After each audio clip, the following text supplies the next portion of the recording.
Good morning class first. आज हम लोग हिंदी लैंग्वेज में पार्ट 4 पढ़ेंगे। ठीक है, देखते हैं पार्ट 4 हमारा क्या है। पार्ट 4 है शब्द और वाक्य। से पहले की वीडियो में मैंने आपको पार्ट 3 तक कंप्लीट करवा दिया है। जिन भी बच्चों ने वो वीडियो नहीं देखी आप लोग देख लीजिए, और जिन्होंने अपना काम नहीं पूरा किया वो अपना काम भी पूरा कर लीजिए। अब इस वीडियो में हम पार्ट 4 शुरू करेंगे, तो जल्दी जल्दी से आप लोग अपनी अपनी बुक्स ओपन कर लो ताकि हम शुरू कर सकें।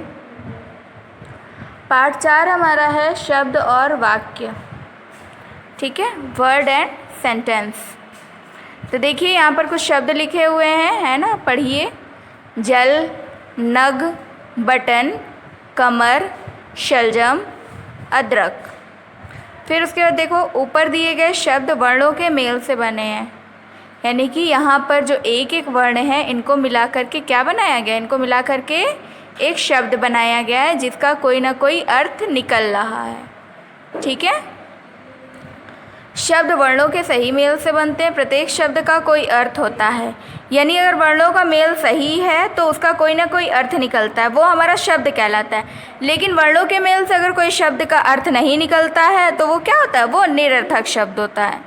ठीक है, मैंने आपको बताया था शायद कि शब्द नहीं, चलिए ठीक है, यानी शब्द के भी दो रूप होते हैं, एक होता है सार्थक और एक होता है निरर्थक।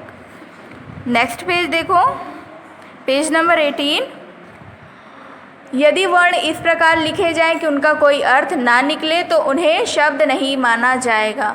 यदि हम चित्रों के नीचे लिखे शब्दों को सही क्रम में नहीं रखेंगे तो शब्द नहीं बनेंगे। जैसे देखो वहाँ पर जल लिखा था ना, इसी को अगर मैंने जस्ट अपोजिट कर दिया ल ज, तो क्या इसका कोई अर्थ है? कोई अर्थ नहीं है ना। लिखने को तो शब्द के तरीके से लिख दिया लेकिन इसका कोई अर्थ नहीं निकल रहा। फिर ये है गन, गन, इसका भी कोई अर्थ नहीं है, तो इसको अगर अपोजिट करके लिखा तो क्या हो गया, ये नग। फिर नटप, इसका अगर सही करके लिखिए बटन। फिर रमक, इसका सही करके अर्थ लिखो तो कमर। फिर मजलस, शल, यहाँ पर ये गलत लिखा है, शलतम नहीं होगा, यहाँ पर क्या होगा, शलजम। ठीक है, ये गलत है, इसको आप लोग सही कर लेना। फिर कर्द, तो क्या हो जाएगा, अदरक। ठीक है, यानी अगर आपको एक लाइन में इसकी परिभाषा देनी हो तो कैसे लिखोगे, शब्द वर्णों का वह मेल है जिसका कोई अर्थ होता है। तो ये आपका शब्द हो गया, यानी कि वर्णों को मिला करके अगर हम लोग कोई चीज़ लिखते हैं जो शब्द होता है और जिसका कोई ना कोई अर्थ निकलता है। फिर ये तो आपका शब्द हो गया। उसके बाद शब्दों को मिला करके अगर हम एक लाइन लिखते हैं पूरी तो उसे क्या कहते हैं, उसे वाक्य कहते हैं, जिसका कोई ना कोई अर्थ निकले। ठीक है, देखो शब्दों को जब सही क्रम में रखते हैं तो वाक्य बनता है।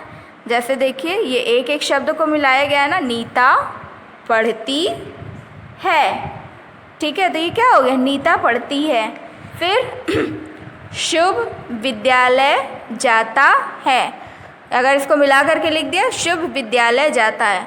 यदि शब्दों का क्रम ठीक ना हो तो वाक्य नहीं बन पाएगा। जैसे यदि हम इन वाक्यों के शब्दों से ऐसे लिखें, जैसे है पढ़ती नीता। ठीक है, तो इसका अगर सही वाक्य बनाएंगे तो क्या होगा, नीता पढ़ती है। ठीक है, नंबर 1, नंबर 2 एंड नंबर 3। फिर उसके बाद दूसरा है जाता विद्यालय शुभ, तो इसका दूसरा क्या होगा सही वाक्य, शुभ विद्यालय जाता है। ठीक है, इनसे कोई अर्थ नहीं निकलता, अतः ये वाक्य नहीं है।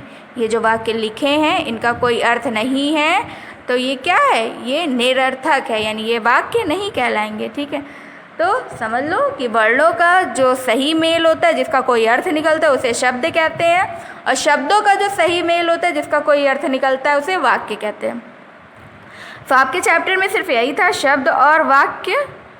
तो ये मैंने आपको पढ़ा दिया है। अब आपको बुक फिल करवाना है, वो मैं आपको नेक्स्ट वीडियो में करवाऊँगी। ठीक है, तब तक के लिए आप लोग पढ़ते रहिए। Bye bye, have a nice day.